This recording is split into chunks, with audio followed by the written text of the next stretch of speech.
As we take walks, we collect pigments. Earth, mineral, plant. So here they are. That's it. Okay, this is pomegranate. We took the skin off of it and chopped it up and dried it. And last time we made the pigment and we strained it and let it dry overnight, or actually over a few days. And what I'm doing now is I'm grinding it into a very fine pigment. So it's really important to get it super, super, super fine. And this part takes a bit of going. It's a little laborious.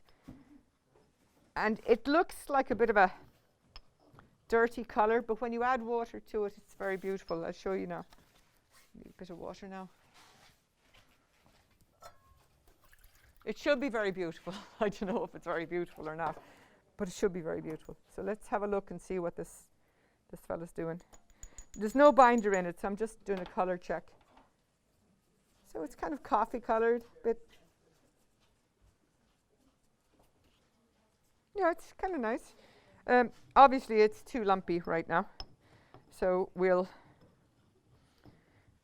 grind it more. And here is, where is it? This was from Madder last week, and this was a very weak solution.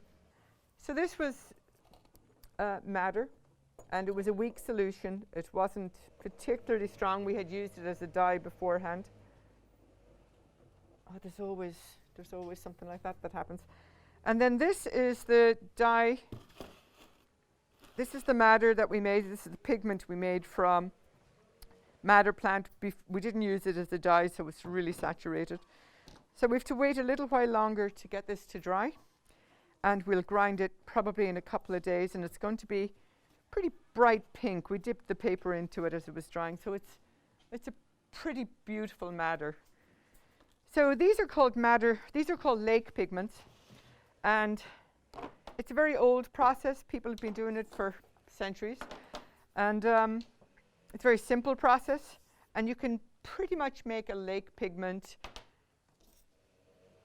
out of a lot of plants, you know. So it's a really good way of figuring out your geography, and it's a different kind of landscape painting. So this is a madder root. We chopped it up and processed it into a pigment the last day, which was a process using alum and then washing soda. And we let it dry for a couple of days, and it's still drying. You can see it's still not quite there. It's like cracked mud, but it's going to be a very bright color. That's probably the color it's going to be. Very, very, very saturated, very pure. And we don't waste anything here, as you'll see. So we have dyed with madder root before, and we saved the excess dye. So this are madder experiments over here with the natural dye. And then after the madder was done dyeing, there's always some left. Nature doesn't waste anything. So we did the lake pigment with this. And so this is why this one is lighter than this what this one's going to be, because we've already used it several times on our dyeing. And so now we still use this as a nice light natural tint, right? Because you'd need more than one color. So after it's all nice and finely dried, this is the end product, like Helen showed you the beginning product. So you can see this is really a fine powder.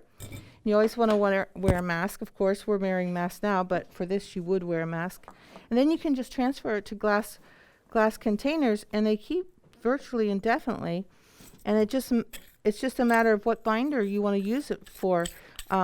Most art supplies, people don't always realize it, but it's the pigment that is the color, and then what makes it watercolor is water, and what makes it oil paint is binding with oil, or an ink, or a pastel stick. Any of that can be made from these beautiful earth pigments. So there's our pink. There's our pretty pink. The farm this morning, and it's spring, so there's not a lot going on out there. There is really, but it's all under the ground.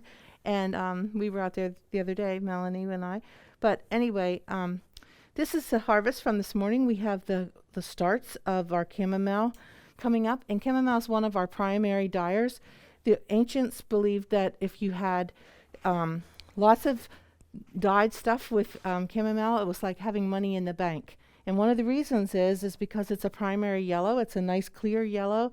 And then you can over dye with the madder root that you just saw with the pigment, and it makes a beautiful orange or a hot pink. You can over dye with the indigo and you'll get beautiful teals and greens. So having a nice clear yellow that plays well with others expands the spectrum to a natural dyer. So it's one of the ones we love to get the first spring of the year and start with. And then we went out to the alpaca farm. And this is from a local alpaca farm. And we got some of the raw fiber and we dyed it with chamomile, with woad, with safflower, which we grew last summer. And we have a really kind of extensive spectrum of yellow from just a very small garden. And then we did this. Do you want to show the stimble? You have to tease it. It's very, very kind of laborious, but it gets all the bits of dirt, bits of seeds, bits of animal matter. So, and then we spun it into yarn, just like that. And this is just black walnut. They're everywhere on the ground. You can pick them up everywhere. And so I was just trying to see, with a very limited lockdown, what colors I could get out of my little walk. So this is, walnuts are everywhere. They're everywhere. And then you use a drop spindle to make these beautiful knotty yarns. They're just gorgeous when you spindle them out, hand spindle them. So this is a hand spindle, an older fashioned one, but we also make them in class from just over in the wood shop.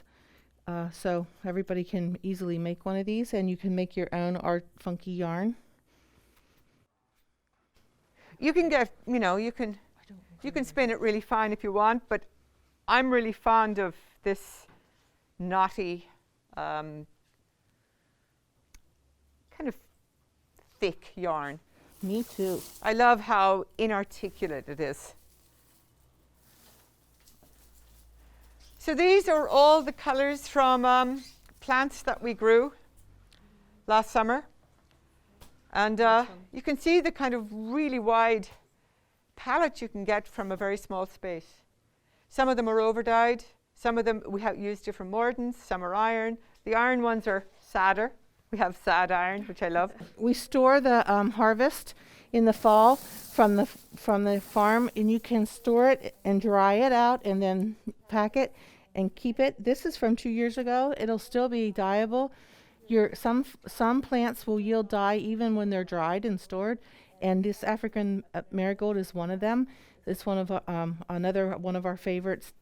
The student farm is an incredible place that it provides vegetables, flowers, and really works with us we're planting right now an extensive dye garden, which we will harvest in the fall. So every year it gets bigger and bigger. So they're our local source farmer, but we also order from a fair trade company out of Vancouver, and that's where we get our globally sourced pigment. And it's really nice for us to be able to compare the local with the global and see how well our place-based, local plants, what they yield compared to the tried and true world colors. So it's nice when we're in a full natural dye studio to have that comparison and that go-to for what's working and what's different about our place and what colors we yield with our plants. So a lot of these pinks here, I collect waste from a person who makes bows for violins and cellos, and he saves the scrapings and the filings of the wood for us. It's called Brazil wood or Pernambuco. It's a traditional wood that's legally and ethically sourced, and I literally collect his sawdust and we use it as one of our reds. It's Gary Leahy. He makes incredible bows. The process of natural dyeing is often a over time.